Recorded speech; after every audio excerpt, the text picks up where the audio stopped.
Daraxtlarni bizga qanday foyda olib kelishini hech o'ylab ko'rganmisiz? Sayyoramizda odamlar qancha ko'p bo'lsa, bizga shuncha daraxt ko'p kerak bo'ladi.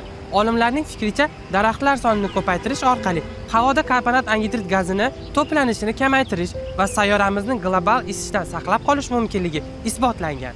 Daraxtlar nima uchun kerak ekanligini bilasizmi? Bir yilda bitta daraxt havodagi karbonat angidrid gazini 150 kilogramga kamaytiradi. Bir yilda bitta daraxt 2 kishi uchun kislorod ishlab chiqaradi. Yozda havoni 2-8 darajaga salqinlashtiradi. Ko'chadagi gazlarni yutadi va havoni changdan tozalaydi. Qushlar va olmaxonlar uchun in vazifasini bajaradi.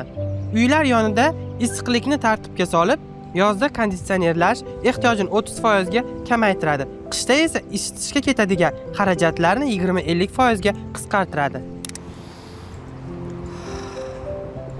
Daraxtlar bizga shaharlarda ham, o'rmonlarda ham kerak. Biz yirik daraxtlarni asrashimiz zarur.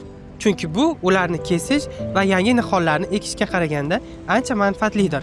Ayniqsa, suv resurslari kam bo'lgan, cho'llanish xavfi yuqori va murakkab iqlim sharoitlariga ega hududlarda daraxtlarni asrash va ekish alohida ahamiyat kasb etadi. Uyingiz oldiga daraxt eking.